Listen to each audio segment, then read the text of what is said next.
Night has fallen over Memphis, and the streets lie empty beneath a bruised autumn sky.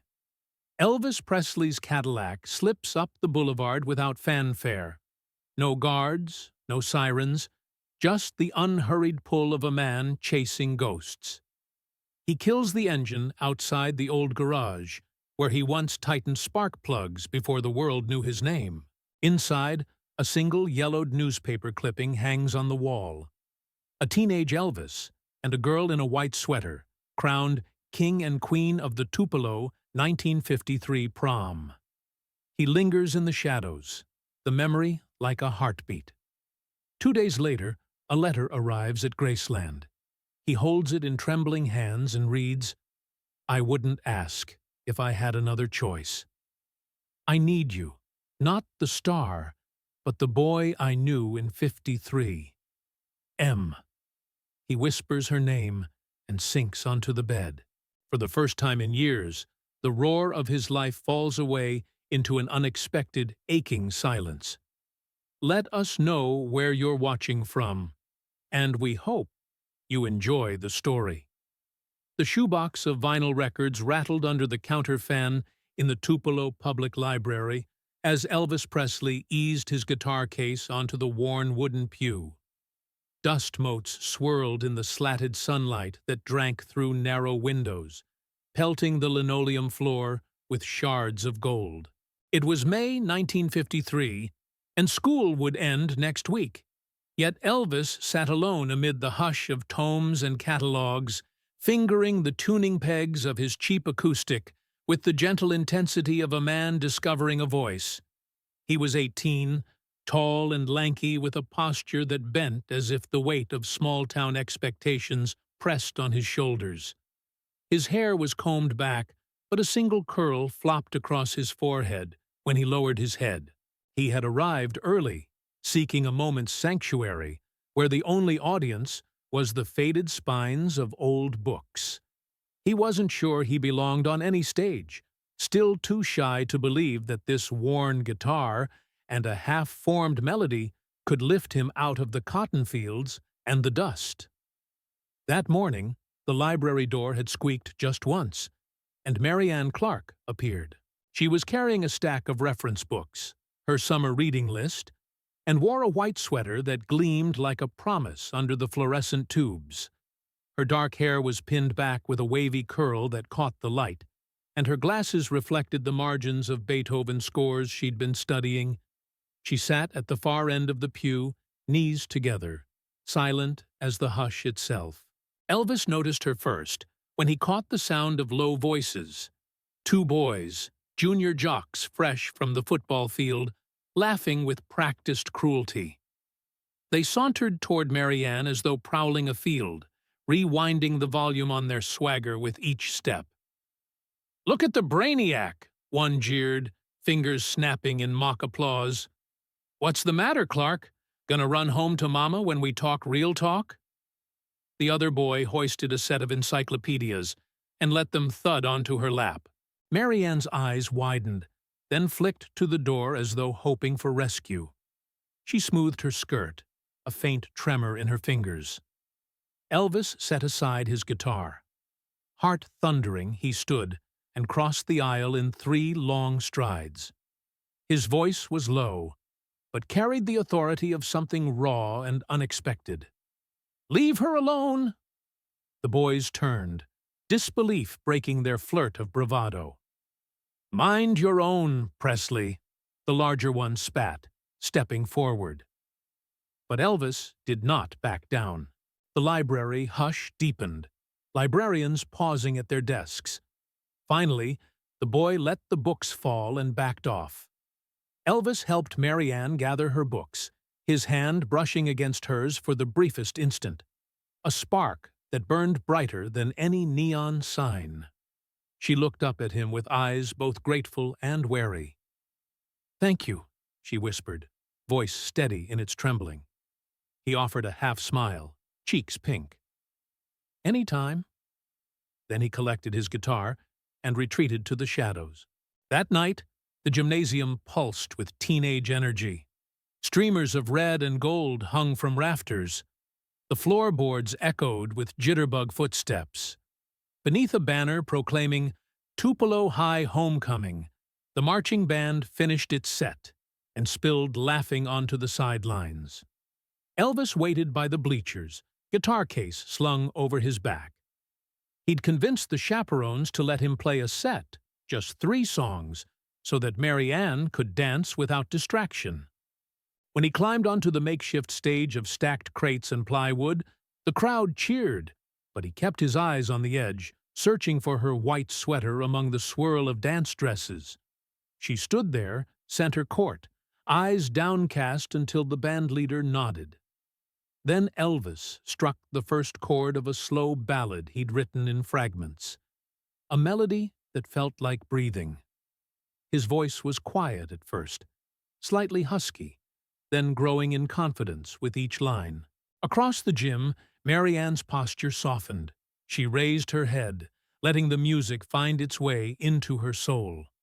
When the final notes drifted into silence, the assembly erupted. But all Elvis heard was the soft patter of her steps as she crossed the floor. At center court, they faced each other under a single spotlight. No words, only 2 hearts beating in sync with the echo of a guitar. He reached out. She took his hand. Their fingers intertwined, electricity sparking a moment that neither dared to break. The next morning, the Tupelo Gazette ran the photograph. Elvis Presley, guitar at his side, leaning toward the shy girl in white. Smiles that spoke of dreams yet named. The caption read, King and Queen of the Senior Ball, 1953. Beneath the headline, a smaller line, a promise in tune and time. By Monday, Elvis was gone, headed for Memphis on the back of those same chords. Yet as the train pulled away, he pressed that photograph into his jacket pocket, his heart torn between escaping a life of dust and clinging to something pure. The hum of the engine was loud, but inside him, silence bloomed. A hush pregnant with hope, fear, and the memory of a moment when music and love had been all that mattered. He was in the sunroom when he spotted the envelope, its cream-colored flap curling into the morning light. Graceland's windows hosed the hall with gold stripes, but Elvis Presley barely noticed. He paused mid-step, chest tightening like a snare drum with each beat. On the coffee table lay a stack of yellow pages, a half-sipped cup of black coffee, and beneath them, a letter he'd first glimpsed 2 weeks ago. A letter nobody had delivered until this morning. He picked it up, turning it over as though it might spring open on its own. The inked name Elvis A. Presley gleamed from the corner. No return address, just a single initial scrawled across the bottom. M. He set the letter beside his untouched coffee and crossed to the window. Beyond the roses, beyond the fountain's steady drip, lay the broad expanse of his home, silent, perfect, empty. His heart pounded with a mixture of dread and longing. He picked up the newspaper clipped from the local Tupelo Gazette, the same photograph of him and Mary Ann from the 1953 prom, yellowed and fragile. The headline read, King and Queen recalled in Tupelo homecoming. He remembered that night, the trembling hush in the gym, the electricity in her hand. He'd thought then that nothing could ever feel more real.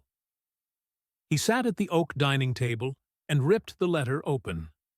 The handwriting was familiar, elegant curves on a stark page. Elvis, I wouldn't reach out if it weren't urgent. I need you. Not as the star, but as you were in '53. M. He read it twice, eyes stinging. For a long time, he simply stared at the page, as though its words echoed inside his skull. He ran a hand through his hair, feeling every crease of fatigue.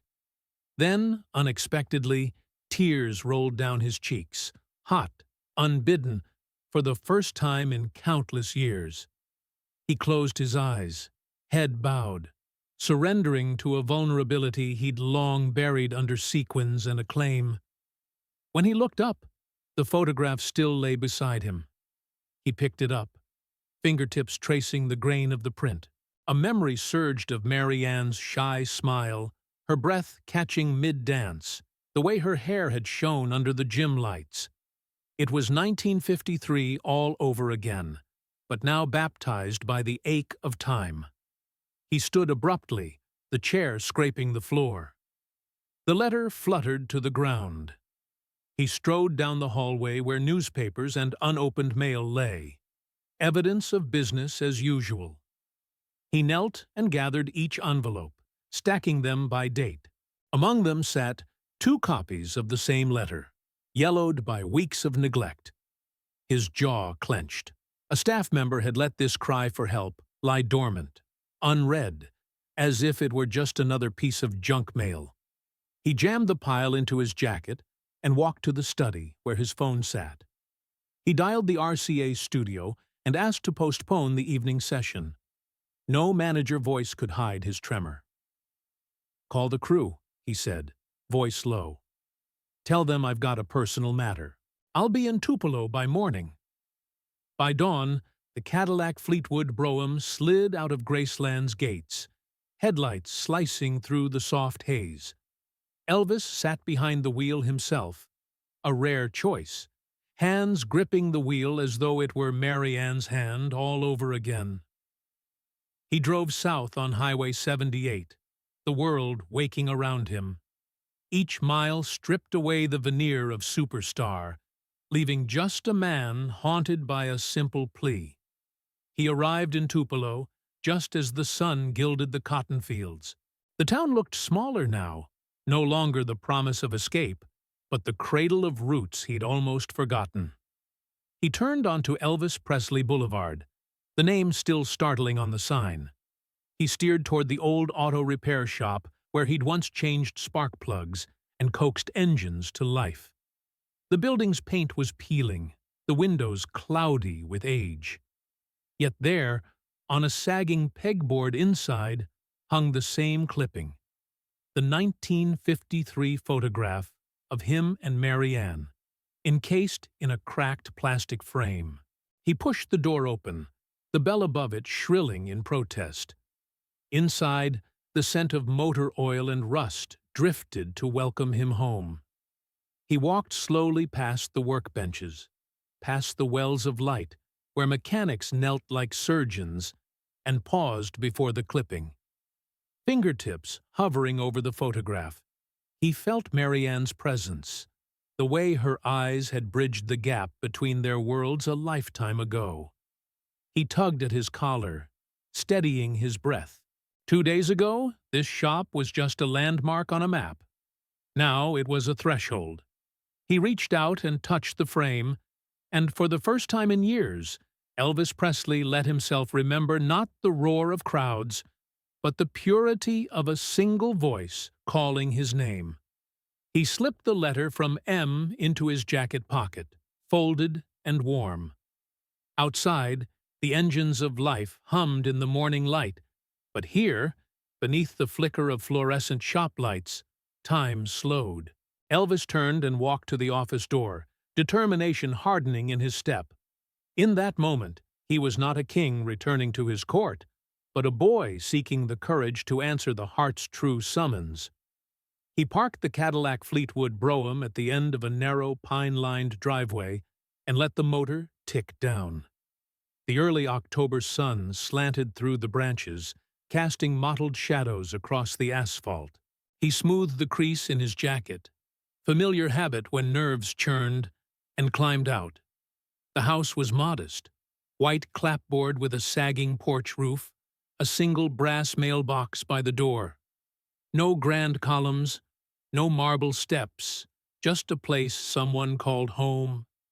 There was a soft click from inside, like the slow press of a typewriter key. And then the door eased open. Mary Ann stood there, framed in the threshold, her dark hair graying at the temples. Her skin was paler than he remembered, cheeks hollowed by illness, but her eyes burned with the same steady intelligence that had first drawn him in the library all those years ago.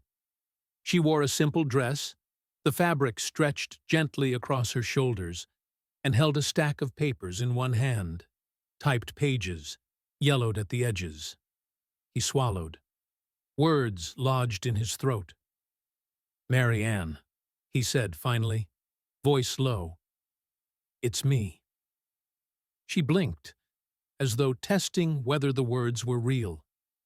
"Elvis!" Her voice trembled on the name, fragile as a paper lantern. She took a step back, confusion and wonder mixing in her gaze. You came." He nodded, heart hammering. He didn't offer a showman's grin, only a gentle nod. "I got your letter." He motioned to the envelope he'd tucked in his pocket. "And I had to come." She swallowed, as though bracing herself. Please, come in." She stepped aside, and he crossed the threshold into the hush of her living room. The air smelled of old paper and medicinal ointment, a quiet testament to the life she'd built and the struggles she'd endured. He followed her past a battered end table where a small radio played static between news bulletins. Then he saw him. A boy of 7 or 8 sat at a writing desk by the window, face down in both elbows, longish hair brushing his collar. He was charting something in a spiral notebook, a grid of numbers, lines so straight they might have been ruled by a ruler. A small tape recorder sat beside him, mid-play, spitting out the scratchy playback of a carefully recorded arithmetic lesson. Elvis froze. The boy's hair glimmered gold in the afternoon sun. He looked up, startled by the intruder, and froze again, eyes wide, scanning Elvis's face, then darting back to the notebook. He didn't flinch or speak. He just pivoted subtly, keeping his back to the door, terrified by the presence, but unwilling to betray emotion. Mary Ann's posture stiffened. "This is Brian," she said quietly. "He's sensitive to noise. He doesn't like loud voices, so please speak softly." Elvis nodded, stepping closer. Brian's mother lifted her hand in apology. He won't know who you are. I didn't want to confuse him." He crouched slowly, leveling himself with Brian. "Hey there," Elvis whispered, tilting his head. I'm just a friend. Can I see what you're working on?" Brian's pencil hovered above the page. He blinked. Then, after a moment, as though conceding a challenge, he flipped the notebook around. The grid of numbers, factors, prime sequences, patterns, was intricate, precise. Elvis's eyes widened. "You made this," he murmured. Brian nodded, voice barely audible. "I like numbers." Elvis offered a small, marveling smile. "Me too," he said, softly, as the hush of the room. He turned to Mary Ann. "She asked for help with school?" His gaze returned to Brian. "You want to keep doing this in a place that understands you?" Brian didn't answer. He just looked to his mother, then back to Elvis, uncertainty wrestling with hope in his eyes. Mary Ann stepped forward, covering his shoulder with her hand. I can't afford the tuition at the Memphis special school. Brian needs structure and people who get his mind." She swallowed, gaze flicking to Elvis. "I didn't tell him you were his father. I didn't think he'd understand." Elvis's chest tightened. He looked at Brian's bowed head, the way his mother's fear and love converged in that gentle protective touch. He felt something between guilt and tenderness blossom inside him. He stood upright, voice firm but kind. "He doesn't need to know me as a star," he said, eyes meeting Mary Ann's. "He needs someone who cares, and I do." Mary Ann's lips trembled. He won't cry?" Her question hung between them, vulnerable. Elvis shook his head. "Not today." He knelt again before Brian. "How about we show you how to record those lessons with better fidelity?" He reached behind him and pulled from his guitar case. Not the guitar, but a small recording mic he carried for demos. "This mic can pick up every little sound. Want to try?" Brian blinked, then rose, his notebook forgotten. He edged forward, curiosity overpowering his nerves. Elvis handed him the mic, gesturing toward the recorder. Brian pressed a button and held it close as he spoke the numbers aloud. The recorder whirred, the levels in the small display dancing. The boy's breath steadied. He began to speak in a clear, precise voice. His voice, proud and strong. Elvis watched, his heart clenching and expanding all at once. Marianne brushed a hand under her eyes. Thank you, she whispered. He rose, placing a hand on Brian's shoulder. "We'll make a plan," he said to Marianne. "I'll talk to folks in Memphis. We'll find his school." Then he knelt once more to Brian. "I'll be around to help you, buddy. We'll learn together, okay?" Brian nodded, eyes bright. Elvis stood and, without a word, embraced Marianne. She trembled in his arms, and he held her steady, the past and present converging in that moment of quiet grace. Outside, the hinges of the door shifted as the late afternoon breeze wandered in. Inside, a father and mother and son found something they'd feared lost forever. A beginning. In the hush of the little house, the echoes of a lifetime converged. Love, forgiveness, the promise of a future shaped not by celebrity, but by simple, steadfast devotion.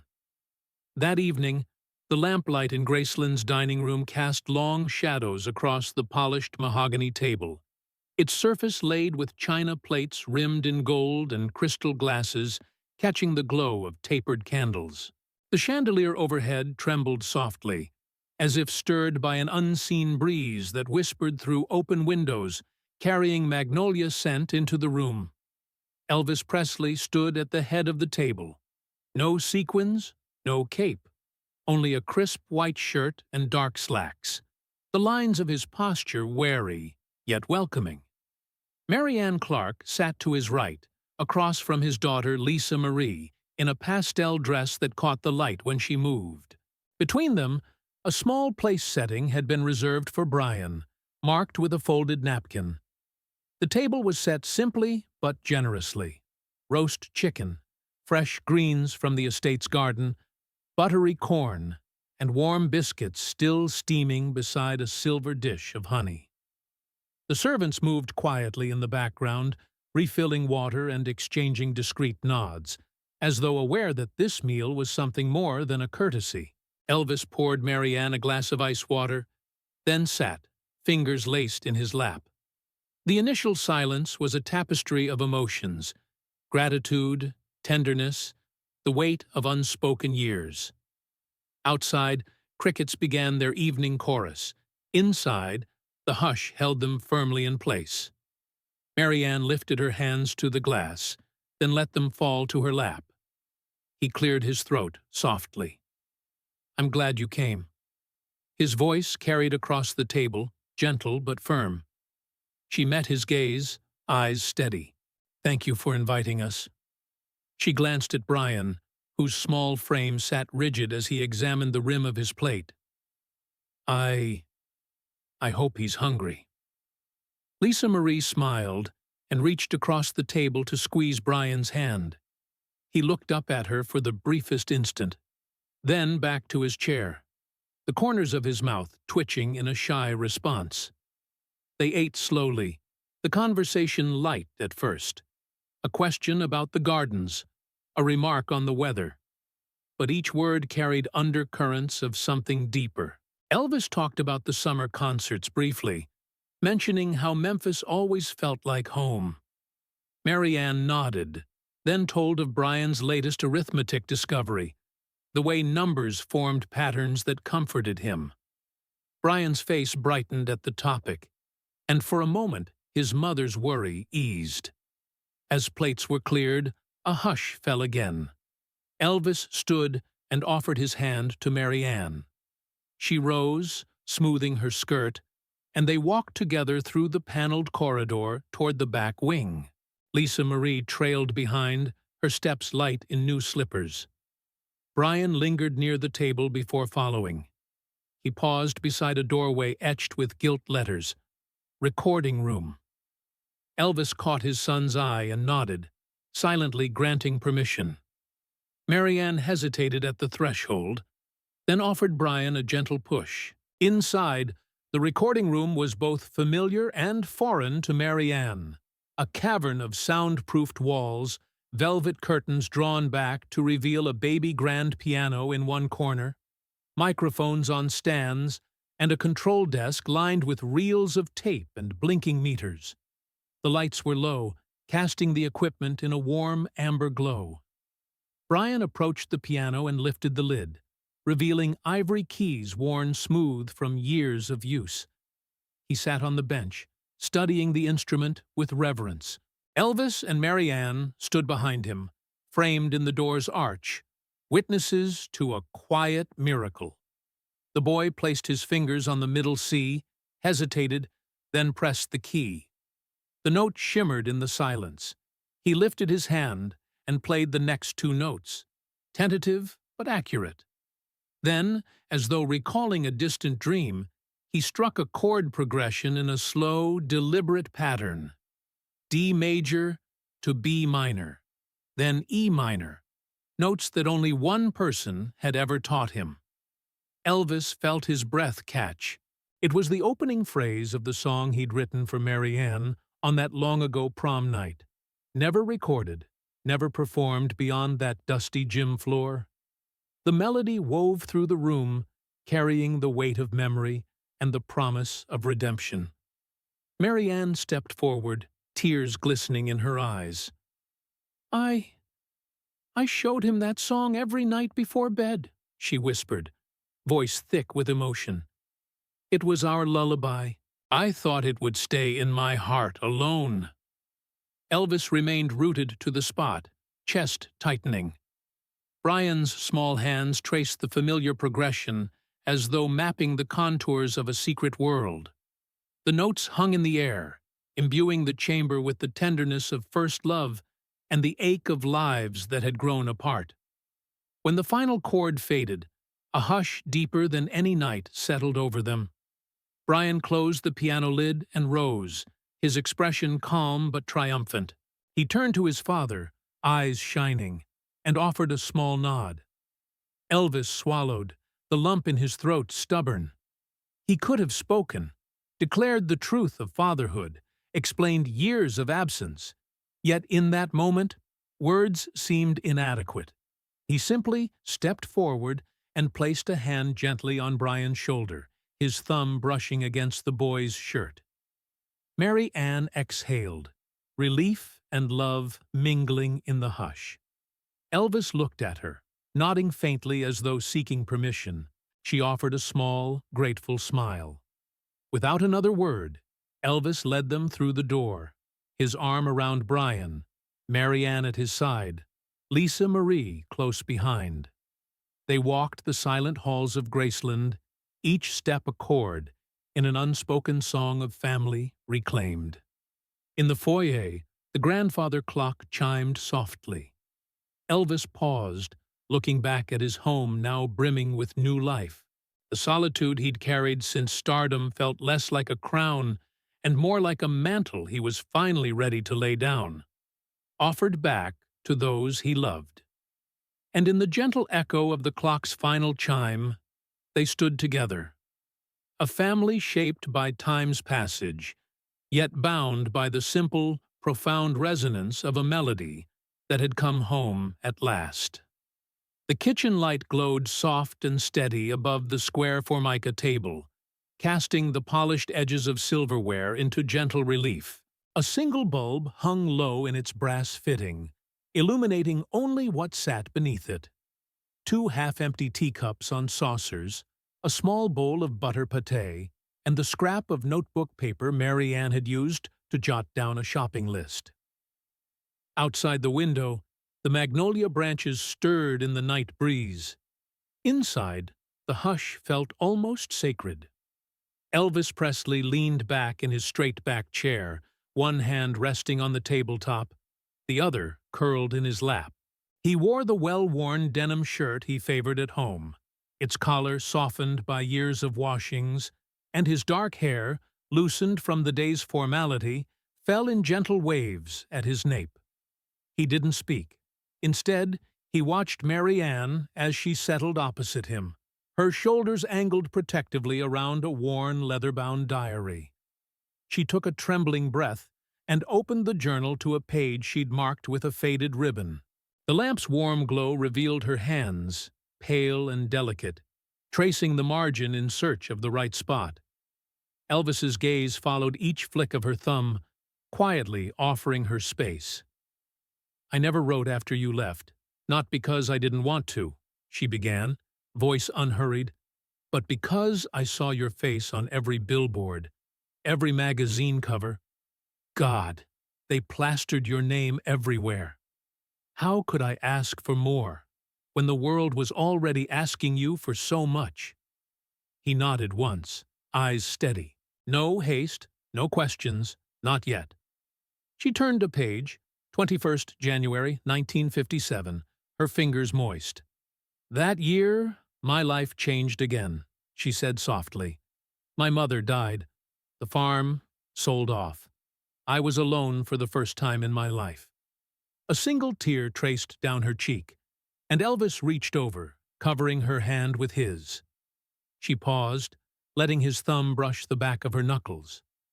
"Since then, I've watched our boy grow up thinking he knows Kenny Rogers, Dolly Parton. But he's never been to a concert. Loud noises disturb him. He can't handle them." Her voice thickened as she spoke of her son, Brian, at home upstairs. "But he loves listening to your cassettes. On the lowest volume he can stand, just your voice, swirling around him like a secret lullaby." Elvis closed his eyes, the silence tightening around them like a quilt. A single note of a distant cassette tape. That voice, once his alone, now a bridge to her son's heart. Mary Ann cleared her throat. I want you to know, I kept this." She lifted the diary, shaking like a leaf, and turned to a page near the front. There, pinned between the pages, was a small folded note on creased stationery. Her fingers opened it, revealing just a few scrawled lines in his unmistakable handwriting. "Mary Ann, thank you for the dance. I'll always remember how you looked under those gym lights. E." The note was yellowed, ink faded at the edges, yet the warmth of those words still pulsed with life. Elvis reached across the table, gently drawing the paper into his own hands. He held it reverently, eyes misting, as he read the memory he'd almost forgotten. Mary Ann watched him, chest rising and falling. Brian's soft footsteps echoed from the hallway, then ceased as he paused outside the kitchen door. Elvis felt the shift in the air, the boy, cautious and curious, peering in. Unbidden, Brian entered, drawn by the lamp's glow and the sight of two grown-ups holding something sacred between them. His gaze flicked from Mary Ann's damp cheeks to Elvis's clasp of the note to the flickering tabletop lamp. His breath caught as he noticed a door ajar down the hall, where, before recording sessions and fame, the old studio equipment had been stored. Silently, he slipped away, guided by the quiet hum of an ancient reel-to-reel deck. His small fingers brushed the dust from the machine's faceplate and nudged the metal reel. A whir of gears and tape threading around capstans filled the room, stirring ghosts of past sessions. Elvis and Mary Ann heard the mechanical stir and exchanged a look of gentle surprise. Elvis rose, placing the note on the table, and followed Brian's fading footsteps down the passage. Mary Ann trailed behind, clutching the diary to her chest. In the dim light of the equipment room, Brian stood before the reel-to-reel like a young acolyte to a forgotten altar. He turned the spindle, listening to the hiss of tape and the hollow click of metal. Elvis stepped beside him, standing silently, watching the boy trace the path of memory. He recognized that precise moment, a child reaching for the heartbeat of sound. Elvis did not intrude. He leaned against the door jamb, arms crossed, offering Brian the space to discover the music's pulse. Mary Ann watched her husband's face soften in the glow of the machinery. Father to son without fanfare, bridging decades of silence with a shared wonder. The reels spun on, and for a heartbeat, time stilled. A father and son, alone with the faint echo of a voice that had once burst arenas, but now spoke simply through the quiet revolution of tape. In that whisper of gears and magnetic tape, unspoken vows were renewed, and a family found its fragile harmony once more. Elvis didn't need to say a word. As he guided the Fleetwood Brougham onto the two-lane stretch of highway, the radio stayed dead silent.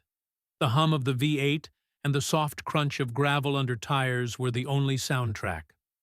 Mary Ann sat in the passenger seat, wrapped in the quilt he'd brought from Graceland, and Brian clutched the old leather journal on his lap, its pages bulging with diary entries and loose photographs.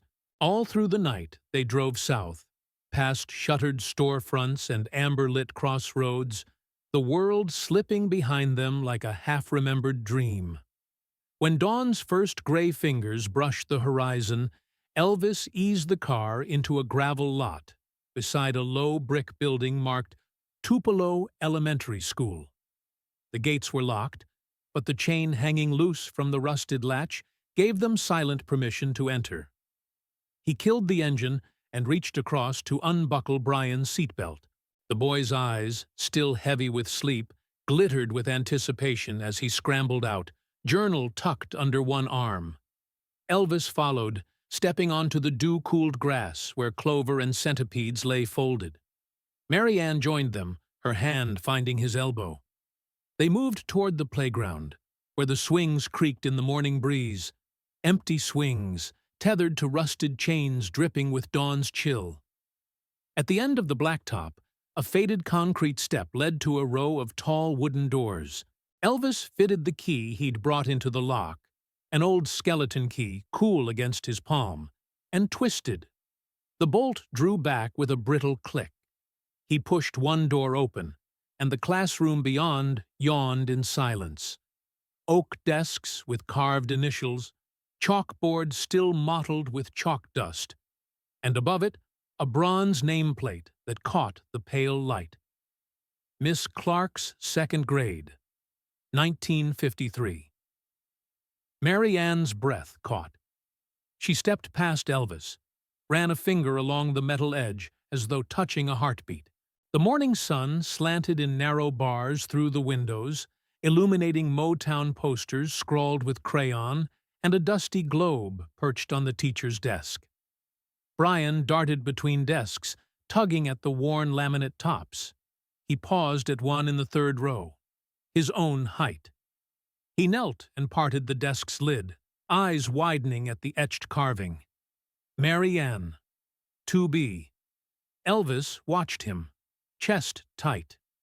Then Brian ambled to the upright piano in the corner, a spindly, ivory-keyed relic covered by a dusty tarpaulin. He lifted the cloth with reverence, as though unveiling a treasure. The wood was scarred, the bench wobbled, and the keys gleamed faintly, yellowed by age. He perched on the bench, fingers hovering over the middle register. Elvis, Mary Ann, the hush of the old classroom, each seemed to hold its breath. Then, with uncertain courage, Brian pressed the first chord of Love Me Tender. Simple, halting, just the opening intervals. The notes rang pure, trembling against the room's silent walls. Elvis felt his heart lurch. The melody, once a secret carved in gymnasiums and prom nights, flowed through that battered piano as though it belonged there. He stepped forward, voice raw. "He's mine, isn't he?" Mary Ann placed a gentle hand on his arm, tears in her eyes. I thought you'd feel it yourself, she whispered. He looked back at the boy, watching each careful movement of his small hands, the way his brow furrowed in concentration. The truth settled around Elvis like a benediction. This child carried his own blood, his own gift of music. He knelt by the piano, leaning in so his voice stayed low, respectful of the fragile moment. "You play beautifully," he said, eyes glistening. Then he placed a hand on Brian's shoulder. "Do you know who wrote this song?" Brian paused, glancing back at him. He nodded slowly. "You," he said, voice barely above a whisper. Elvis swallowed. "I wrote it for someone very special," he murmured, glancing at Marianne. "But tonight, it's for you." He stood, extending his hand to Brian. "Come on," he said. "Let's finish it together." Brian slid off the bench and took Elvis's hand without hesitation. Marianne moved closer, watching the two, father and son, stand side by side beneath that chalk-smudged blackboard, the sunlight bending around them like a promise. They walked out of the classroom together, leaving the nameplate and carved desks behind. Elvis locked the door gently, pocketing the key. Outside, the gravel crunched underfoot once more, and the morning air held the soft scent of dew and possibility. In that silent return to Tupelo, beneath a sky still waking, Elvis Presley found something deeper than any stage's roar.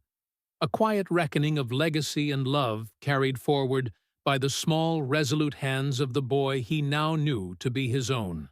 Elvis stood in the low-ceilinged basement beneath Graceland, the air thick with the scent of aged wood and oil-warmed carpet. The walls, once a storage space for trunks and old furniture, had been transformed into an intimate performance nook.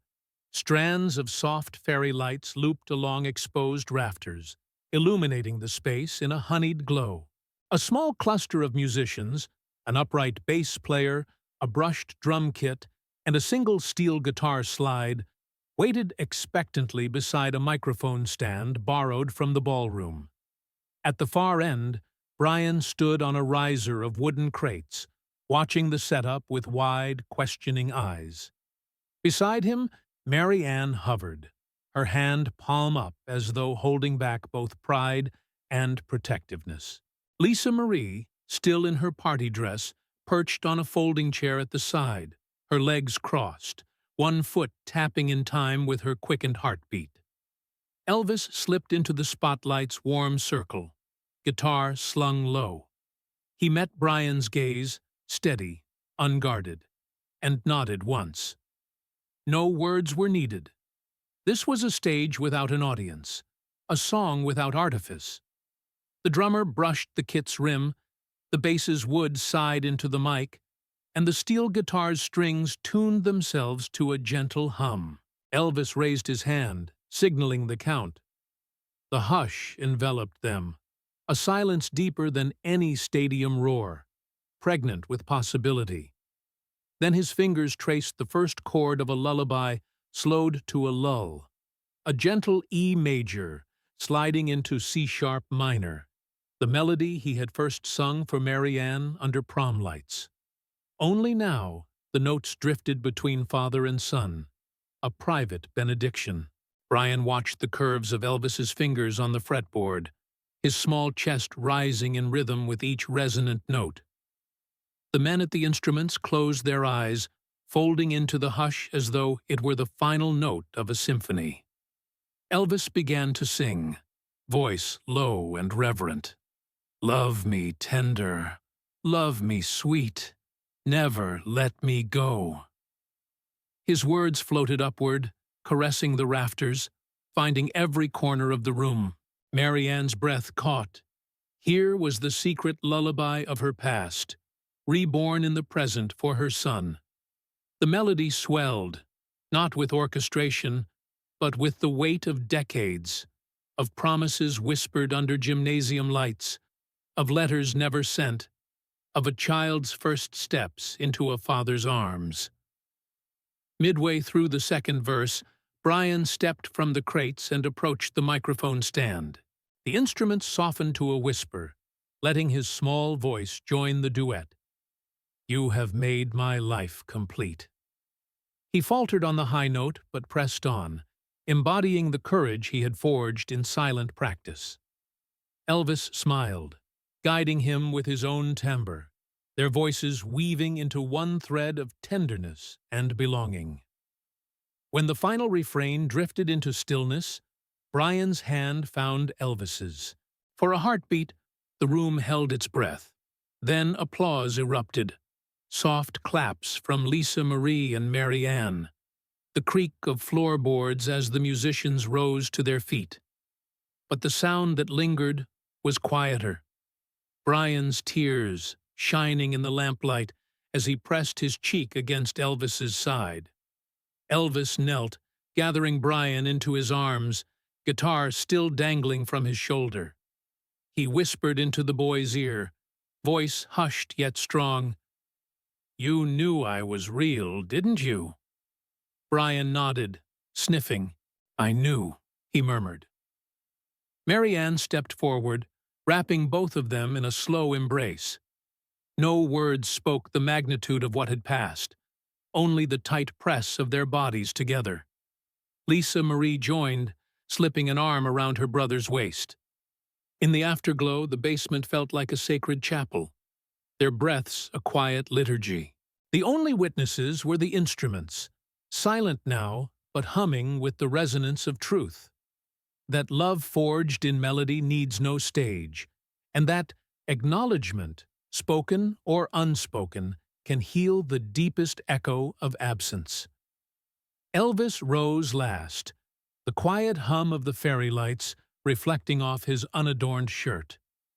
He stood between Mary Ann and Brian, offering a final nod of affirmation. Then, without a flourish, he gathered his guitar and stepped back, leaving behind a silence more profound than any encore. The moment held them all in place, father, mother, daughter, son, wrapped in a legacy of tenderness and the unspoken promise. Here, at last, home was where the music began, and love would never end. The first rays of dawn filtered through the gauzy curtains of the Graceland kitchen, spilling across the formica tabletop in golden slashes. The hush of early morning hovered in the air. No footsteps in the hallway, no distant hum of traffic, only the soft chirp of a cardinal outside the window. Mary Ann Clark shuffled in, bare feet cold against the cool tiles. She paused at the doorway, rubbing sleep from her eyes, and reached for the kettle to brew coffee before noticing something else. A small folded note laid precisely in the center of the table, its edges curled. She set the kettle down and crossed the room, heart fluttering as she lifted the note. The handwriting was unmistakable, steady, familiar loops that she hadn't seen in decades, penned with a quiet care. "I have made so much noise. It's time to make something quiet, but real. E." She exhaled, a rush of emotion she hadn't expected. Eyes stinging, she unfolded the note further and saw beneath the words a telephone number, scrawled in the same ink. The direct line to the Memphis School for Children with Autism. Her breath caught once, twice, as the weight of his gesture sank in. No spectacle, no grand announcement, just a simple lifeline for her son. Her fingers trembled as she set the note aside and scanned the tabletop. To her left sat a small gift box wrapped in plain craft paper, tied with a single leather strap. The muted elegance of it struck her. Elvis Presley, prince of show business, choosing the simplest parcel for this moment. She lifted the strap and unwrapped the paper, revealing a shallow, velvet-lined case. Inside lay a handheld microphone, its chrome grill dented in one spot, the body scuffed by years of use. She recognized it instantly. The very mic he had brought to the prom dance in Tupelo. The one he'd held with such shy reverence as he serenaded her. Her throat tightened. The microphone was worn with memories, dent marks from that first performance, a faint fingerprint pressed into the stand clamp. Beneath the microphone, folded neatly, was a black-and-white photograph. Elvis in his Letterman jacket, standing under the gymnasium lights beside her in her white sweater. The banner above reading, Tupelo High School Homecoming, 1953. Mary Ann touched the image, heart pounding. She had treasured that photo for 22 years, but never expected to see it again in this house of grandeur and legend. She pressed the microphone to her cheek, metal cool against her skin, and then closed her eyes against the swell of tears. These were not tears of sorrow, but of profound relief. Proof that the boy from Tupelo, the shy young man who once carved a melody into her heart, was still buried beneath the rhinestones and roaring crowds. The kettle clicked off its wine, the coffee machine gurgled awake, but Mary Ann barely noticed. She reached for her cell phone, an object so far removed from the life she'd led in that little Tupelo home, but tonight it carried the promise of progress. She dialed the number Elvis had written. A voice answered on the second ring, kind and efficient, scheduling Brian's intake session for the following week. Her lips curved into a small, astonished smile. The phone call didn't erase the years of struggle, the days spent balancing her son's needs against the world's indifference, but it offered a foothold, a chance for Brian to thrive in a place attuned to his genius for numbers and sound. As she hung up, Lisa Marie slipped into the kitchen, drawn by the scent of brewing coffee. She studied her mother's face, pale yet radiant with something she couldn't name. Mary Ann held out the microphone and the photograph. He left these for Brian. And for us, she whispered. Lisa Marie's fingers brushed the microphone's grill, eyes widening. The one from prom? She asked, voice soft with wonder. Mary Ann nodded, tears sliding freely now. He remembered. In the silence that followed, the morning light grew stronger, illuminating the edges of the case and the grain of the wood cabinets. The coffee bubbled between them, a mundane comfort in a day transformed by a small gesture. They sat together, mother and daughter, hands around warm mugs, looking at the artifacts of a lifetime's promise. A note scrawled in midnight ink, a battered microphone that held the echo of first love, and a photograph that bridged two worlds. Outside, the magnolias stirred in the breeze, and somewhere beyond the gates, Graceland awakened to a day that had already changed everything. In that quiet kitchen, Mary Ann understood finally that Elvis Presley had given her son more than tuition. He had given him belief in a father's quiet devotion, woven through the fabric of an unspoken lullaby. And as the dawn light brightened, she let the tears fall, grateful for the hush that spoke louder than any applause. Elvis Presley stepped off the stage at the Lake Tahoe Convention Center late that night, the roar of the crowd still humming in his ears like an aftershock. The lights of the Strip twinkled beyond the open stage doors, but his mind was already half a world away. He moved through the backstage corridors in silhouette, past assistants resetting guitars and roadies rewiring amps, offering polite nods but no greetings. Something else held him in its gravity, an unspoken obligation, a tug at his soul. As he reached the green room, he paused at a small corner table where an empty teacup and saucer sat beneath a pale desk lamp. He lifted the phone's receiver and dialed without glancing at the number. His voice, hushed and taut, addressed the music teacher he had come to know by name. "Good evening," he said. "This is Luce. I wanted to check on Brian. How is he adjusting to the new program?" On the other end, the teacher's voice crackled with warm recognition. "Mr. Presley, you're too modest. He's thriving. He spoke a complete melody today, refined it himself." Elvis smiled, though nobody saw. He closed his eyes against the haze of recollection. "That's good. Please let him know I'm proud." He hung up and dialed again. This time he spoke with the school's director, confirming paperwork and inquiring after Brian's next sessions. Each call was brief, anonymous, just a father wanting the best for his son without the glare of publicity. On his third attempt, he heard a small voice crack through the line before the teacher could speak. "Hello?" Elvis's breath caught. He glanced at the mirror behind the couch, catching his own reflection. Sequined jacket unzipped, hair tousled, eyes tired but alert. "Brian?" he asked softly. A long pause. Then the boy's voice, hesitant but curious. "Are you a friend of my dad's?" Elvis closed his eyes, the room tilting. He cleared his throat. "Something like that. I just wanted to hear how you're doing." The boy's laughter bubbled, a pure, unguarded sound. "I'm good. We learned a new chord today. Listen." He lifted the phone so that Elvis could hear a tentative CGAM sequence, followed by a proud flourish. Just like the boy's first attempts on the upright piano, uncertain yet filled with promise. Elvis's throat tightened. He didn't speak for long, but before ending the call, he whispered, "Keep practicing. I'll hear you soon." He set the receiver down and stood, the hum of the ballroom through the walls suddenly distant.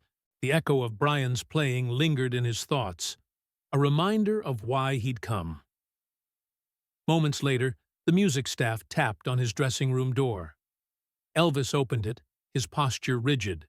They bore a clipboard and notes for the encore. He glanced at the page, then at the hall where bright lights and flat notes waited. Without a word, he placed the music sheet aside and left the room, striding back down the corridor. A stagehand followed in his wake, puzzled, but not daring to question.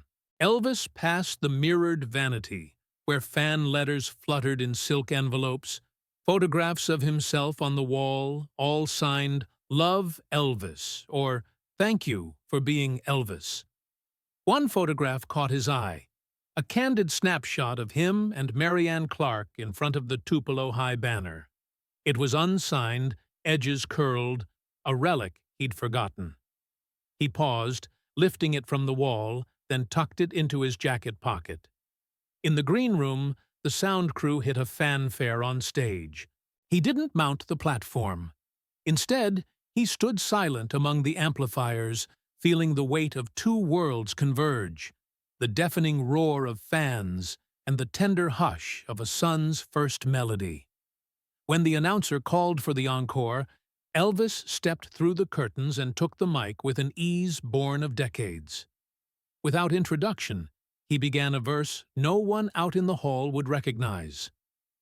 "In the quiet of the night, I find a new refrain." The band joined him, following his lead. The crowd paused in confusion, then leaned in as the unfamiliar tune wove through familiar chords. Somewhere in the melody lay the echo of Brian's tentative playing, the texture of first attempts and gentle encouragement. The lights dimmed, the piano's note lingered longer than usual, and for a moment the world fell into stillness. On the seventh bar, the audience erupted, not in cheers at the song's familiarity, but in the pure astonishment of witnessing something raw, something personal. When the final chord faded, Elvis offered a brief nod, no showman's grin, just a quiet acknowledgement. Then he left the stage, that unnamed verse carried in whispers behind him, a gift sent and received in the hallowed hush between notes. The RCA studios were hushed at 2:30 in the morning. The vast tracking room bathed in the soft orange glow of tube fixtures overhead. Vinyl-paneled walls absorbed every stray whisper. The control booth, lined with reel-to-reel machines and analog meters, hummed with the steady pulse of electricity. Elvis Presley sat alone before a grand piano, half shrouded in shadow. cigarette smoke curling up like slow incense in the beams of a single desk lamp. No roadies, no producers, only him, the keys, and the ghosts of every note he'd ever played. He closed his eyes and laid a hand on the keyboard, feeling the cool resistance of ivory under his fingertips. Tonight wasn't about hits or chart positions. He had a message to send, a melody without words, pure as the moment it first took shape in his mind when he watched Brian coax tentative chords in that Tupelo classroom. He struck a low E, let it ring into the silence, then followed with the rising line of the instrumental lullaby he'd composed for someone who reminded me who I was. Each chord unfolded deliberately. E major to C sharp minor, the gentle unfolding of a memory he'd almost lost. He opened his eyes and gestured to the engineer who ghost wrote the take. Elvis counted off in a voice so low it barely stirred the air. 1, 2, 3, 4. Fingers flew, weaving the melody through the room like a thread of quiet light. The steel guitar slide whispered underneath. Brushes on the snare brushed the rim. Not a bombastic beat, but a heartbeat discreet enough to cradle a child to sleep. The bass held a gentle sway, anchoring the melody in a warm, golden timbre. Another verse folded into the first, notes rising and falling like the chest of a sleeping child. When the final echo faded, Elvis lifted the headphones and nodded once to the engineer. No applause, no exclamation, only the soft click of the machine as the tape ran out. He wrote a brief dedication on the reel's label in his careful hand. For the boy who hears in silence. Love, E. He leaned back, eyes drifting across the cluttered console, coffee rings on notepads, a half-smoked cigarette in an ashtray, fan letters pressed flat beneath a microphone stand. He packed the reel into a plain brown tape box. No fanfare, no signature beyond that single initial. At dawn, he handed the sealed box to his personal assistant with instructions. Mail this to the school. No name, no note. Just let it speak. And so, the tape slipped through postal systems like a secret letter to a little boy who'd come alive through music. A week passed before the call came. Mary Ann answered the phone in her modest living room. Brian at the kitchen table surrounded by scribbled notebooks. "Mrs. Clark?" said the music teacher's warm voice. "Something arrived last night. A musical reel. Anonymous. I played it for Brian.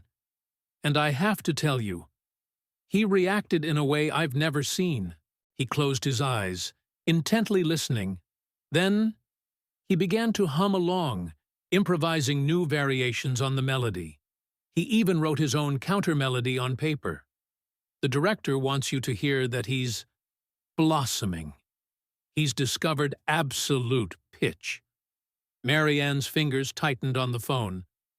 He's singing. Not just singing, the teacher said, voice bright with wonder. He's composing this piece. It unlocked something in him. Tears slipped down Mary Ann's face, tears of relief, of astonishment, of gratitude for a father who had answered a child's silent need with a voice in the night. That very evening, Elvis returned to the stage in Las Vegas, the crowd's roar a living thing that rolled over him like thunder. He navigated through his set, each song polished and precise. Midway through Burning Love, after the band's blistering intro, he paused, guitar hanging silent around his neck. The spotlights narrowed. The audience leaned in. With a subtle nod to his pianist, he struck the opening notes of the anonymous lullaby, the melody unfolding in the cavernous showroom like a whispered confession. Gasps rippled through the seats. The melody, unfamiliar yet achingly intimate, stirred something beyond applause. For one suspended moment, the crowd forgot to cheer. They listened to a man who, At the peak of his fame, chose to let his guitar speak for a child he'd never publicly acknowledged. Then, Burning Love roared back. The spotlight snapped wider. The fans rose to their feet, electrified by the unannounced interlude. Backstage, Elvis slipped off his jacket, heart still racing. He imagined Brian, headphones on, eyes closed, finger tracing the air's vibrations. Somewhere in that boy's room, a young musician, his son, had found the courage to sing. Elvis walked into his dressing room and paused before the mirror. No glittering jumpsuit, no makeup, just a man breathing heavy under fluorescent lights. He touched the small photograph taped to the vanity. A grainy shot of a father and a shy girl under gymnasium bleachers, dated 1953. He whispered to the reflection, "You're still that boy, too." And in the hush that followed the night's final note, Elvis Presley held on to the sound of a child's budding melody, proof that the quietest songs could echo the loudest truths.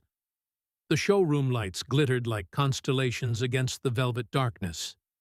Thousands of faces blurred into a single sea of motion. Hands waving, cameras flashing, the heavy thrum of anticipation pulsing through every seat. Elvis Presley's voice had already ripped through 3 numbers, each one a spectacle of swagger and grace. But somewhere in that swirl of adoration, Mary Ann Clark stood alone, hidden in the back row. She hadn't come with an invitation. She'd slipped through security under the guise of a latecomer, slipping into a seat 3 rows from the top. The hush that fell when she entered had gone unnoticed amid the roar. But in her chest, her heart pounded a familiar rhythm, equal parts nostalgia and fear. The memory of her last concert, 50 years ago, a high school gymnasium in Tupelo, had been bright and tender. Tonight, she simply wanted to see the man she once knew, unmasked by legend, singing not for thousands, but for her. Elvis strode back onto the stage for the 4th set, spotlight honing the glint of his hair and the edge of his collar. The band launched into the opening bars of "That's All Right," but something in his posture shifted, the arch of his neck, the softening of his eyes. Mid-verse, he paused. His gaze swept the crowd, scanning faces behind their handheld lights until it sharpened on a lone silhouette at the rear. Mary Ann's white sweater, the faint outline of her figure, unwavering in the dark. The band stilled. The orchestral swell collapsed into silence. Phones lowered. Even the hum of the air conditioning seemed to fade. Elvis held the microphone stand, his fingers loose around the grip. He raised his free hand in a slow gesture. No histrionics, only the straight arc of his arm pointing toward where she stood. Then, with a soft inhale, he began to sing. "That's someone you never forget. They're there when you're lonely." His voice quivered on the first line, raw with recognition. The melody he'd recorded in a crisp studio session so many years ago now tasted of memory and longing. He sang each word as though speaking them directly to her. His once distant someone, who had sparked a shy spark of possibility beneath the gym's fluorescent glare. Behind him, the band resumed, but their notes threaded around his voice in hushed deference. The audience, sensing something profound, held their breath. Each lyric landed like a confession. They never fail. They're there through it all. That's someone you never forget. Mary Ann's eyes glistened. She watched the man she loved, not the myth, not the performer pulsing with stage lights, but the same boy who had once serenaded her with a guitar under that high school banner. Years of separation collapsed in the space of a single chorus. When the final chord faded, the crowd roared as if the building itself exhaled. But in the instant before the applause, Elvis held his hand to his chest, bowing his head in a private moment of gratitude. He let the roar crest around him, then stepped back, and walked off stage without a backward glance. Backstage corridors thundered with echoes of the audience's frenzy. Elvis exchanged nods with roadies as he slipped past them, heart still pounding. He headed toward his dressing room, a narrow hall lined with glossy promotional photographs and racks of sequined jumpsuits, eyes scanning every face he passed for a glimpse of her. But Mary Ann was nowhere to be seen. Inside his dimly lit dressing room, he closed the door softly and leaned against the wall. The room smelled of leather polish and stale perfume. On the vanity lay unopened fan mail, costume sketches, and a lone Polaroid of him and Mary Ann at the Tupelo prom, yellowed at the edges. He reached for it, fingertips brushing her high school smile. Then he heard it. A soft rustle under the plush red velvet seat cushion. He knelt and lifted a slip of paper, its edges charred as though it had brushed a flame. The handwriting was hers, familiar loops of ink fading into burn marks. "Thank you for not disappearing. I saw you there. You are still him." Elvis closed his eyes, the words echoing in the hush of the room. He pressed the paper to his heart, feeling the weight of 50 years unfold. All the songs sung, the crowds cheered, the stages conquered. Nothing as raw, as intimate, as true as this moment of recognition. He folded the note carefully, tucking it into his pocket over the prom photograph. He rose, smoothed the front of his jacket, and opened the door. The crowd's roar still pulsed through the walls, but inside him, a quieter chorus had begun. The tender refrain of a promise renewed, of two souls remembering each other in a world that had tried to forget.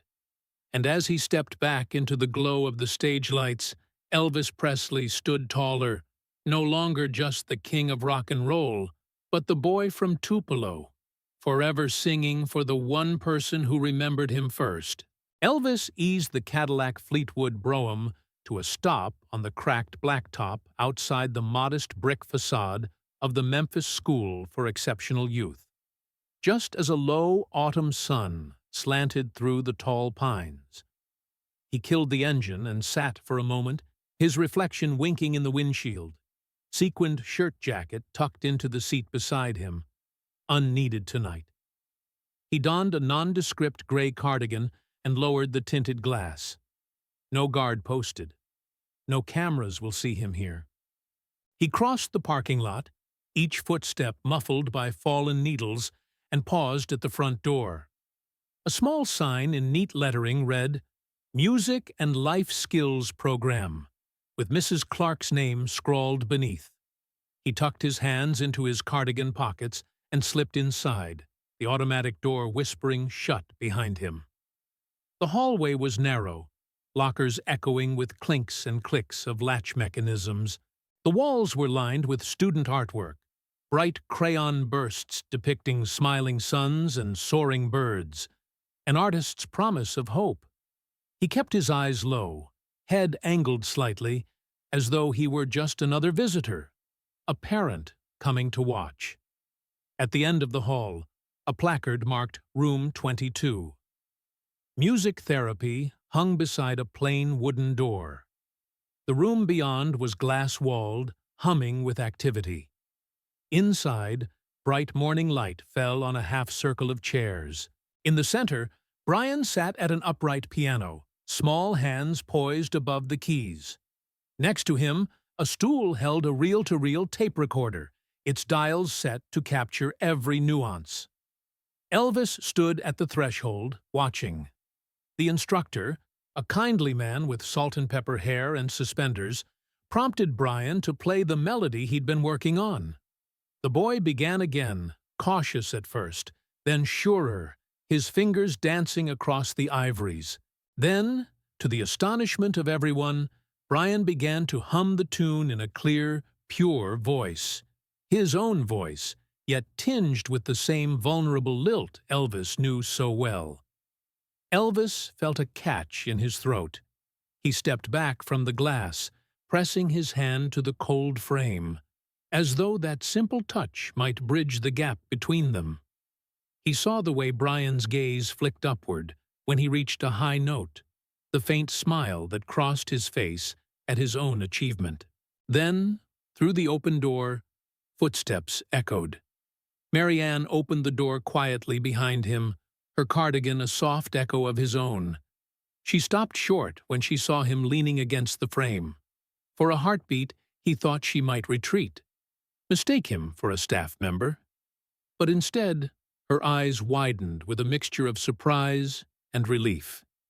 He straightened, stepping back fully into the hallway.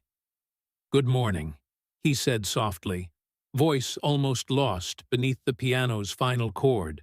"I hope it's okay. I just wanted to see how he's doing."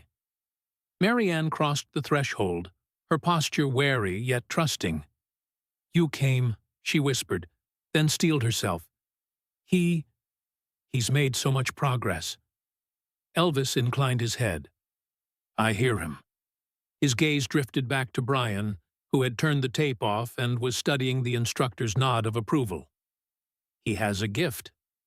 The instructor smiled, unaware of the scene beyond the glass. "His pitch is remarkable, and his phrasing. You can hear familiarity in his tone." Elvis closed his eyes. When he opened them, he saw his son not as a prodigy, but as his child, vulnerable and brave. Something in Brian's small frame, the way he hunched over the piano, the tilt of his head as he listened to playback, spoke to Elvis of a bond deeper than genetics, a shared language of melody. Brian's eyes flicked to the door. He looked at Elvis and Marianne. Confusion at first, then dawning recognition, an echo of a memory he couldn't name. Elvis offered a gentle nod. Brian's chest expanded in a nervous breath. Then he stepped away from the keys, crossing to the glass wall. He pressed his hand against the pane as if wanting to touch the visitor's face. Neither Elvis nor Marianne moved. The boy's mother reached out, touching his shoulder, pulling him gently back. Brian's gaze lingered on Elvis's eyes, eyes that mirrored his own determination. And then he allowed himself to turn back to the piano. After a moment, Elvis reached into his cardigan pocket and withdrew a small, dusted microphone, an artifact from the school prom era, its grill slightly dented. He set it on the chair at the room's entrance, next to a well-worn acoustic guitar case. "I thought he might like these," Elvis said, voice steady. "He can keep them, for now." Mary Ann's eyes filled as she watched Brian's gaze shift from piano to gifts, comprehension blooming. The instructor moved forward to collect the items. Brian reached out tentatively, cradling the microphone as though it were a living thing. Elvis studied the scene, chest aching with pride and something heavier, an ache of belonging long denied. Then he turned, slipping back into the hallway. Marianne at his side. He did not look back. As they left the building, the morning sun warmed their backs and the distant laughter of students drifted through open windows. For the first time in decades, Elvis Presley walked away without the roar of an audience, satisfied that his voice had reached the one person who mattered most. He returned to Memphis under a sky bruised by the dying light, the highway's braid of asphalt disappearing beneath a curtain of pines. The signs for Graceland, flashing neon names he'd grown too accustomed to, blew past without fanfare. Tonight, no motorcade, no spotlights at the gates. The Cadillac eased into the driveway like a shadow slipping home. Inside, the house was vast and unnervingly quiet. Corridor sconces glowed with muted gold, the hush absorbing every echo of his boots on marble. He paused at the threshold of the living room, where family photos and velvet drapes stood witness. In the center, the Steinway lay waiting, its lid closed as though holding a secret. He walked past the mantel, where trophies and awards reflected back his own myth, and found the small cabinet in the corner where old home films were stored. A single reel, marked Tupelo Memories, 1953 to 54, caught his eye. He lifted the leather strap, fed the celluloid through an ancient projector, and dimmed the overhead lights. In the flickering glow, the room transformed into a dusty gym. Teenage faces, a shy boy with a guitar, Mary Ann Clark's white sweater shimmering under the prom lights. Their laughter rippled, their hands brushed, and for a moment he was that boy again, heart pounding under a banner of red and gold. Then the film stuttered, flickered, and stilled. Elvis pressed a hand to his chest, swallowed against the ache of nostalgia. He closed the projector, walked back through the darkened hall, and settled at the piano bench. No audience, no applause, just the empty expanse of polished keys waiting to release whatever lay buried. He lifted the lid and let his fingers hover. The first chord fell like a confession. E major, resonant and bare. He traced the melody he'd composed for Mary Ann in those long-ago days, each note a soft exhale of regret and longing. As the hush deepened around him, he leaned in, eyes closed, letting the piece gather itself through his soul. A floorboard creaked. Lisa Marie stood in the doorway, hair tangled from sleep, eyes wide in the half-dark. She watched him play, a silhouette of concern and curiosity. He finished the last chord and exhaled. "Morning," he said, voice hushed. She padded forward, bare feet silent on the rug. Is it about you, Daddy?" He paused, staring at the keys as though they held the answer. The truth surged up, not the polished legend he'd worn for decades, but the raw boy who had let Mary Ann slip away, out of fear he'd never be enough. He lifted his gaze, meeting her eyes. "I once met a girl," he began, voice soft. "I was 18. She believed in me before anyone else. But I was scared I'd let her down. So I left, ran toward music, toward a future I thought I needed." His fingers ghosted across the piano's surface. "I never told her how much I needed her faith to keep me whole." Lisa Marie's brow furrowed. "Did you ever?" He tilted his head, looking at her through the lattice of dawn light. "I wish I had," he whispered. "I wish I'd stayed." The weight of those words trembled between them, an admission he'd carried in silence for years. She knelt beside him, small hand resting on the bench. "It's okay, Daddy." He swallowed, closing the piano lid. The hush returned, deep and still. At the edge of the rug, dawn's first gray sliver burned through the curtains. He rose, straightened his shirt, and crossed to the phone on the mahogany sideboard. His hand trembled as he dialed the familiar number. "Charlie," he said when his manager answered groggily. "No tours. Not right now. I've got a personal matter that can't wait." Silence pulsed at the other end. He exhaled. "I'll be in touch. Thank you." He hung up, pressing the receiver back into its cradle. The house held its breath. And for the first time in years, Elvis Presley let the silence speak for him. A quiet acknowledgement of the past, a promise that some stories were worth confronting, even if the world wasn't listening.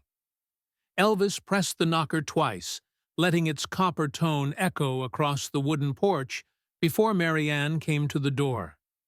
The sky was a bruise of early autumn, faint lavender fading into navy, and a crisp wind stirred the fallen leaves at their feet. He stood in his jeans and a simple olive wool shirt, sleeves rolled to the elbow, hands slightly shaking as he held a small, unadorned box wrapped in plain brown paper. No security detail, no entourage, just him. Mary Ann opened the door a crack, surprise flickering in her eyes. "Elvis?" she whispered, as though afraid he might vanish. She folded her arms, reclaiming her composure. "I didn't expect to see you," he offered a gentle smile.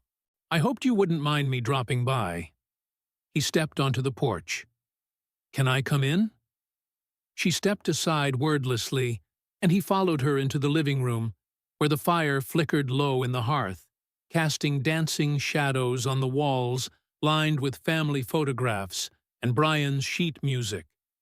A kettle sat on the stove, steam curling into the air. Mary Ann poured coffee for both of them, dark, steaming, and set two mismatched mugs on the small oak table by the window. Outside, a street lamp flickered through the lace curtains, illuminating the dust motes that drifted like fireflies. They sat in worn armchairs facing each other. Elvis placed the paper-wrapped box between them. "Thank you for seeing me," he said softly. She took a steadying breath. "After all these years? Why now?" He leaned forward, elbows on his knees. "I've been thinking a lot about what I couldn't say back then." He touched the box. "I brought something." Mary Ann's gaze flicked to the package. "You didn't have to—" He held up a hand. "Please, it's not for Brian.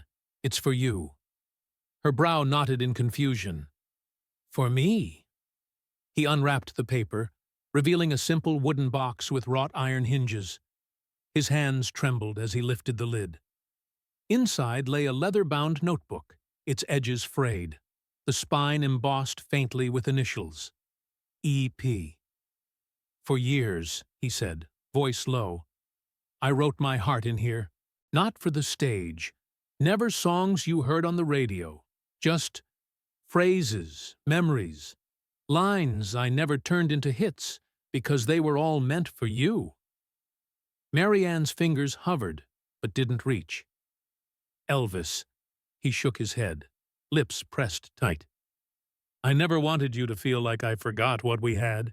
I thought I had to become someone else to make it in the world, but I lost you instead." He opened the notebook to the first page, a penciled line, half smudged. "Her laugh lit every shadow in my life." Tears welled in Mary Ann's eyes as she traced the words. She flipped pages, dozens of brief entries, crossed out lines, little sketches of two figures dancing under bleachers, a scribbled chord progression with the note, "Play this when she's sad." Her voice trembled. I can't believe you kept this." He looked away. "It was all I could save after I let you go.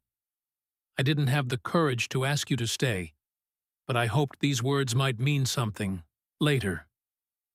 Mary Ann closed the notebook, clutching it to her chest. "You gave me a lifetime for our memories," she whispered. "I never thought I'd see this again." Elvis rose, approaching her slowly. "I wanted you to have everything I never had the heart to give you back then." He held out his hand. "May I?" She stood and placed the notebook in his palm. He folded his arms, voice breaking with relief. "This is everything I saved when I couldn't save us." They stood in silence, two souls ancient with loss, yet young with possibility. Through the window, the street lamp's glow softened as the fire crackled low. On the oak floor, scattered leaves from the wind-blown porch reminded them that some seasons must fall away, so new ones can begin. After a moment, Mary Ann reached out, placing a hand over his. He closed his fingers around hers, and together they let the unspoken promise settle in the hush. That some gifts, no matter how late, carry more truth than any song ever sung. The morning air in Memphis carried a crisp promise, but inside the offices of the Memphis School for Exceptional Youth, the mood rippled with astonishment. Principal Jenkins held the anonymous envelope in his hands, its return address simply, "A friend." Inside, a check for Brian's full tuition, 5 years covered, down to uniform fees and activity costs, lay pristine. unattached to any name. He reread the note pinned to the check. Make sure he has every chance to grow. E. His breath caught.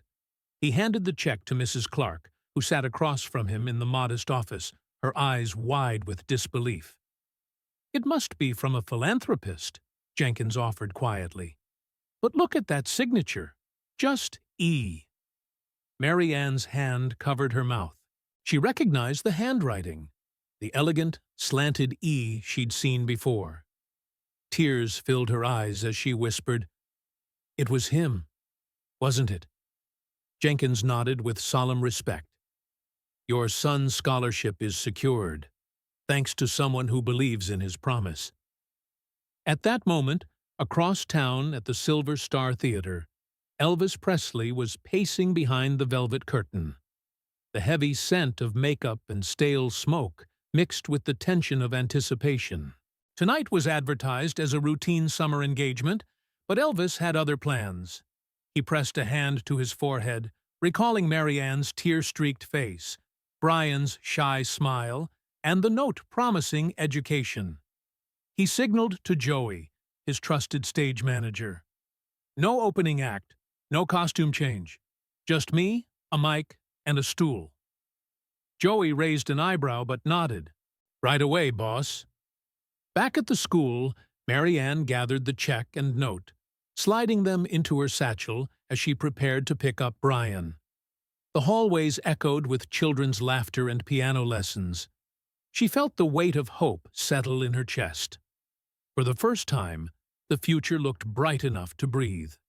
That night, gold and crimson lights bathed the Silver Star's auditorium in warmth. The orchestra rose for the first number, and the audience erupted in applause, expecting the usual spectacle. But halfway through Love Me Tender, Elvis froze on stage, guitar still in hand. The band halted, eyes flicking to him in confusion. He held the mic, voice calm yet deliberate. "Ladies and gentlemen," he began, the music falling silent as if caught in his gaze. "Tonight is not a show." His words rippled through the hushed audience. "It's something else." He strummed a gentle chord, a melody unfamiliar and sweet. "I'm going to sing 3 songs for you, songs you've never heard. Consider them letters from my heart." He began with a slow, mournful tune, notes weaving through the stillness like moonlight on water. There were no lyrics, only the pure swell of a melody that spoke of longing. The crowd sat breathless, recognizing a shift. This was not entertainment, but confession. After the final chord, he leaned into the mic. "This second song—" He paused, eyes sweeping the audience until they rested on a small figure in the third row. Brian, clutching the microphone Elvis had anonymously left at the school. Mary Ann sat beside him, her hand locked in her son's. Elvis offered them a gentle nod, then began a second untitled melody. Brighter, hopeful, like dawn breaking over cotton fields. Brian's eyes glistened. He whispered the notes under his breath, a secret shared between father and son. When that melody faded, Elvis spoke again. "This third song I know you know." He cleared his throat, voice threaded with vulnerability. Then he sang Love Letters, but the lyrics had shifted under his pen. "To the one I long remember, your faith remains my flame. Though the years have turned their pages, my heart still speaks your name." The audience heard the transformation, a classic reimagined as a promise to someone unseen, somewhere waiting. In the hush that followed, no cheers erupted. Silence settled, heavy with emotion, as if each person held their breath to honor the moment. Elvis lowered the mic and stepped back, tears glinting on his eyelashes. Then, without fanfare, he walked off the stage. Behind him, the once brilliant lights dimmed, leaving the theater in profound quiet. In the lobby afterward, Mary Ann and Brian lingered. The swirl of patrons swept around them, still buzzing with the memory of that night. Brian clutched the mic tighter, his small hand slick with tears of wonder. Mary Ann's eyes met Elvis's across the crowd. He stood in the shadows near the exit, head bowed, waiting. She crossed to him, voice trembling. "Thank you," she whispered. He looked up, exhaustion and relief warring in his gaze. "He's your son," he said quietly. I had to make sure he knew that. They shared a brief, knowing smile. Brian leaned against his mother's side, holding the mic, a symbol of a gift that words alone couldn't convey. As they left into the night, no fanfare followed. The theater doors closed behind them, and the girls at the concession stand resumed their chatter, unaware they'd witnessed something sacred. But the echo of the three unheard songs and the sight of a king laying down his crown for the sake of a boy lingered in the hush, transforming an ordinary summer night into a memory that would outlast every encore. Weeks slipped by, the seasons shifting imperceptibly as autumn's gold bled into winter's gray. Graceland settled back into its familiar rhythm. Tours resumed, the souvenir shop restocked, the stage lights flickering once more for a different audience. Yet inside the manor's quiet corridors, a change lingered like a soft melody in the air. Elvis departed on his scheduled engagements, his presence a memory in gilded hallways. But he had left behind more than the echoes of his final unspoken confession. Late one afternoon, Mary Ann discovered a plain brown package tucked against her front door. The address label bore no return name, only a careful scrawl in ink now slightly faded. For Brian and Mary Ann.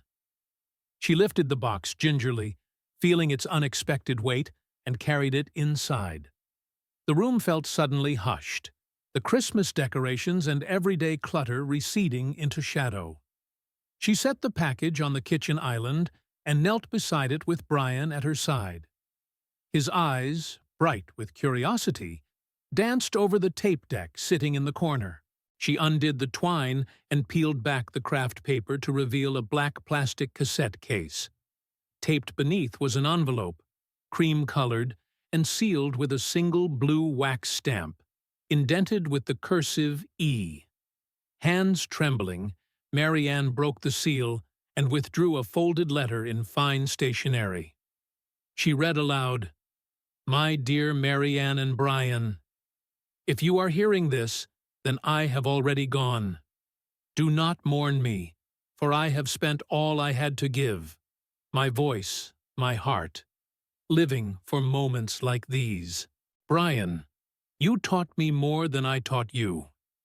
In your shy notes and careful hum, I heard not myself, but the man I longed to become.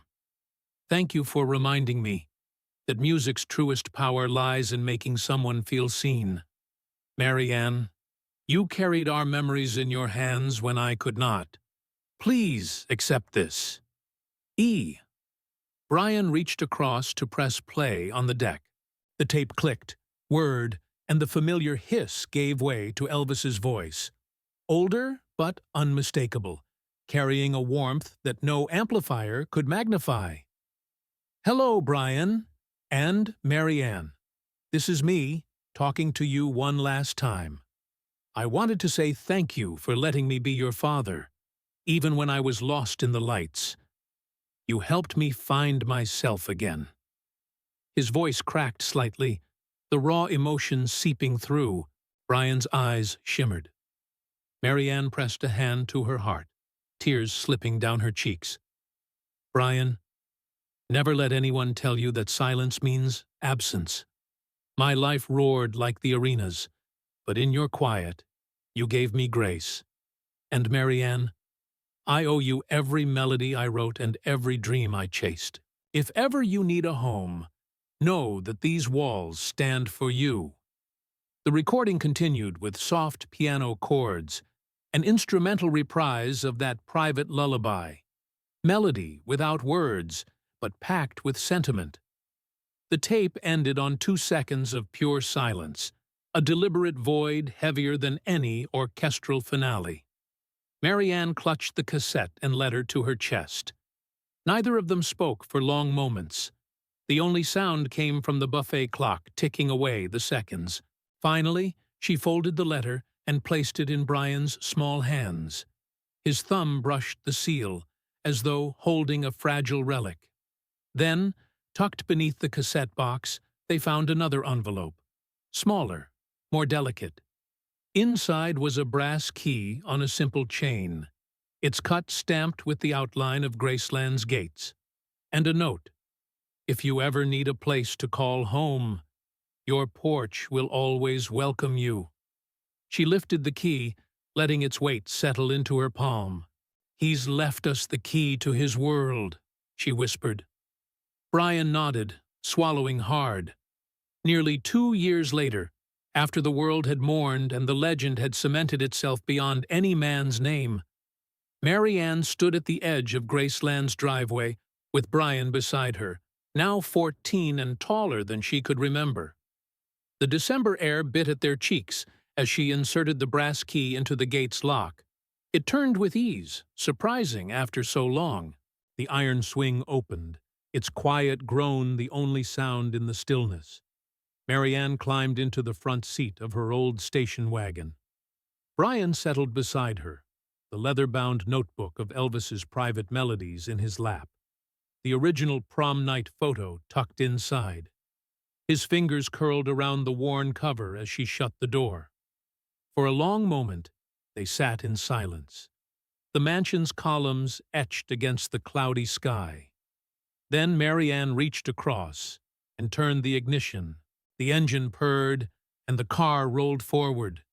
Down the path that led between the ornamental gardens, past the fountain still splashing in winter's hush, toward a future shaped by echoes of the past. As she navigated the narrow roads, Marianne reached for the notebook. Brian opened it to the first page, the half-faded line.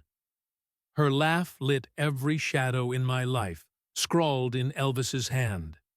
He traced the letters, reading them like a benediction. Mother and son drove on, the notebook resting between them. Beyond the windshield, Graceland receded, but its gates remained open, a promise engraved in brass. And in the quiet that settled around them, the silence spoke volumes, louder than any music ever could.